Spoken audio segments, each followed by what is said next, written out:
Good morning and good evening. How are you everybody? നിങ്ങൾ എല്ലാവരും സുഖമായിരിക്കുന്നെന്ന് വിശ്വസിക്കുന്നു. പ്രഭാതവന്ദനം, സന്ധ്യാവന്ദനം. How are you all doing? I believe all of you are doing well. ഇന്നത്തെ ദിവസം നിങ്ങളുടെ ജീവിതത്തിൽ കർത്താവ് വലിയ അത്ഭുതങ്ങൾ ചെയ്യാൻ പോവുകയാണ്. This day is the day when the Lord is going to do a lot of miracles in your life. നിങ്ങളുടെ ആ അനുഗ്രഹത്തെ ആർക്കും എടുത്തു കളയാൻ പറ്റുകയില്ല. And no one can take away the blessings that belongs to you.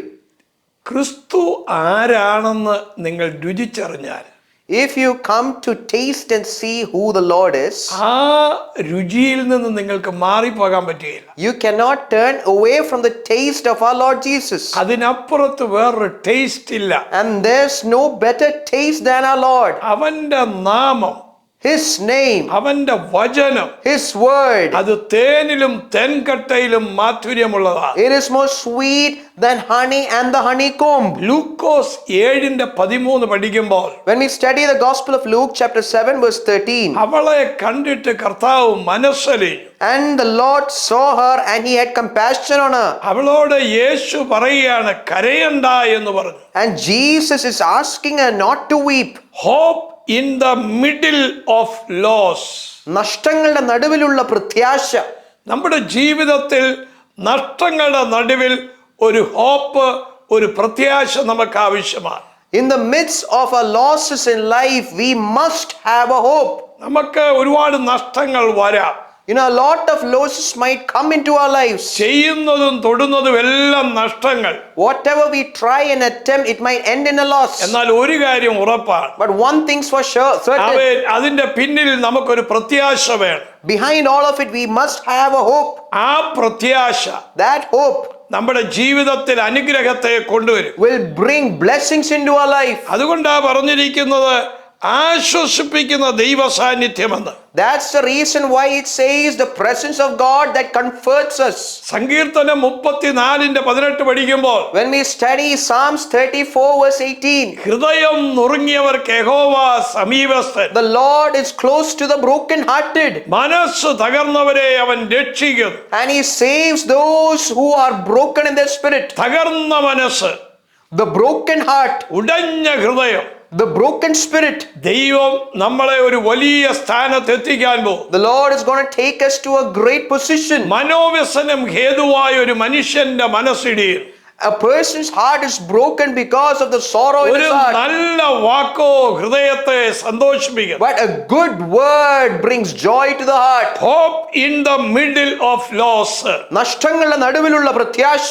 അവൻ ഇവിടെ ഈ സ്ത്രീക്ക് ഒരു മകനെ നഷ്ടപ്പെട്ടു. Here this woman has lost her son, അവൾ വളരെ വേദനയിലേക്ക് വരികയാണ്. and she is going through great pain, ഒരു ഫ്യൂണറൽ സർവീസിന് വേണ്ടി അവൾ പോകുന്നു. and she is going ahead with her son's ഇനി funeral service, ഒരിക്കലും അവനെ തിരിച്ചു കിട്ടുകയില്ലെന്ന് അവൾ ചിന്തിച്ചു. and she thought that she would never get him back alive again. എന്നാൽ ആ സമയത്താണ് യേശു അവിടേക്ക് ചെല്ലുന്നത്. But it is at that moment Jesus comes into the scene. നിങ്ങളുടെ ജീവിതത്തിൽ പ്രതീക്ഷ നഷ്ടപ്പെടുമ്പോൾ, So in your life, when you lose hope, യേശു നിങ്ങളുടെ ജീവിതത്തിലേക്ക് വരും. Jesus will come into your life, അവൻ വന്നാൽ and if he comes, നിങ്ങൾക്ക് അവൻ ഒരു അത്ഭുതം പ്രതീക്ഷിക്കാം. you can expect a miracle from him. അവിടെ ഉടൻ ഒരു അത്ഭുതം നടക്കുന്നു. And there's a miracle that happened അവൻ immediately. മഞ്ചം ചുമക്കുന്നവരെ തൊട്ടു.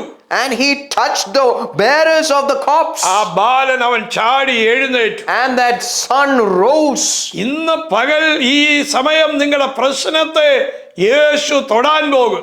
In this moment, let me tell you, Jesus is going to touch your problems. ഈ വചനം കേട്ടുകൊണ്ടിരിക്കുമ്പോൾ And as you are listening to this word, അവന്റെ കരം ജീവിപ്പിക്കുന്ന കരമാണ്. oh, his hand is the hand that brings alive. അവന്റെ കരം നിങ്ങളെ തടഞ്ഞു വെച്ചിരിക്കുന്ന മേഖലയിൽ നിന്ന് റിലീസ് ചെയ്യുന്ന കരമാണ്. His hand is the hand that releases everything that is hindering blessings to come into your life. ഇന്ന് ഈ വചനം കേൾക്കുമ്പോൾ Today, as you listen to this word, ദൈവകരം നിങ്ങളെ തൊടുന്നു. the hand of the Lord is touching you. ദൈവകരം നിങ്ങളെ സ്പർശിക്കും. The hand of God is touching you. ഞാൻ നിങ്ങൾക്ക് വേണ്ടി പ്രാർത്ഥിക്കാൻ പോകുകയാണ്. I'm going to pray for you.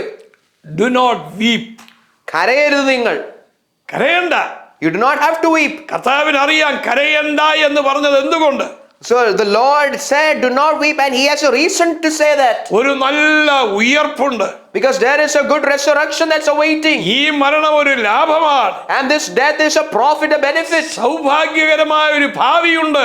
There is a prosperous and good future. കർത്താവ് പറയുന്നു, And the Lord says, do not weep. Karayanda. ഓ, എത്ര നല്ല വാക്ക്.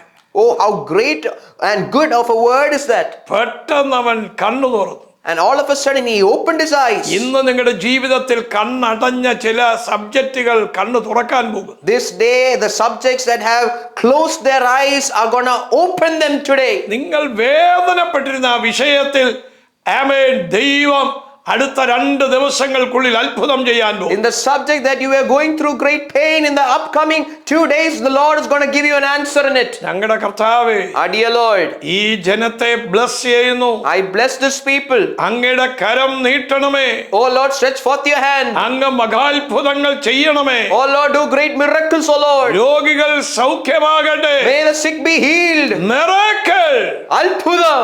Miracle Alpudam. നടക്കേണ്ടതിനു വേണ്ടി പ്രാർത്ഥിക്കുന്നു. We pray that a miracle takes place. യേശുവിൻ നാമത്തിൽ. In Jesus' name. Amen. Amen. God bless you. Love you. God bless you. I love you.